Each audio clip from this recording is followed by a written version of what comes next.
2, 1. Good morning बच्चों। आज हम लोग मानव शरीर की रचना के बारे में जानेंगे कि मानव शरीर की रचना कैसे हुई है। ठीक है, तो सबसे पहले हम लोग जानेंगे कि मानव शरीर की बनावट किस प्रकार की होती है।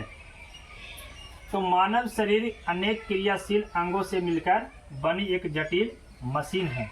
ठीक है, मानव का जो शरीर है अनेक क्रियाशील अंग से मिलकर के बना हुआ एक जटिल मशीन होता है।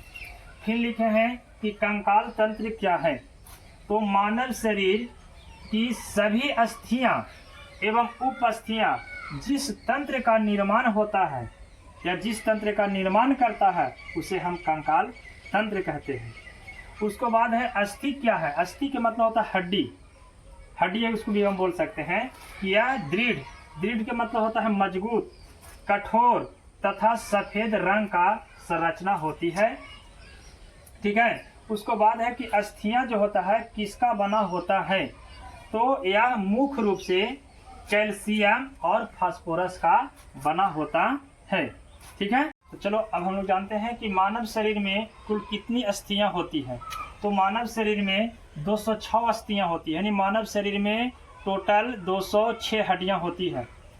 कशेरुक किसे कहते हैं। कशेरुक किसे कहते हैं। कशेरुक दंड जिन छोटी छोटी अस्थियों का बना होता है उसे हम कशेरुक कहते हैं। ठीक है, अब है मानव शरीर में कुल कितने कशेरुक होते हैं। तो मानव शरीर में बाबू कुल 33 कशेरुक होते हैं। मानव शरीर की सबसे बड़ी हड्डी का नाम क्या है। तो मानव शरीर के सबसे बड़ी हड्डी का नाम फीमर है। ठीक है, मानव शरीर की सबसे छोटी हड्डी का नाम क्या है। तो मानव शरीर की सबसे छोटी हड्डी का नाम है अस्टेपी। तो अस्टेपी हड्डी कान में होती है। ठीक है, चलो तो अब हम लोग जानेंगे क्वेश्चन नंबर 10 कि मानव शरीर में कितने प्रकार की दांत होती है तथा कौन कौन होती है। ठीक है, तो मानव शरीर में 4 प्रकार की दांत होती है। पहला है केनाइन, दूसरा है प्रीमोलर, तीसरा है इंसिंजर और चौथा है मोलर। अब हम लोग जानेंगे क्वेश्चन नंबर 11 कि लार ग्रंथि क्या है। लार ग्रंथि क्या है। तो यह मानव के मुख में पाया जाता है। ठीक है, जिसे टाइलिन नामक एंजाइम का स्रावन होता है। अब जानेंगे क्वेश्चन नंबर 12 कि रेनिन क्या है।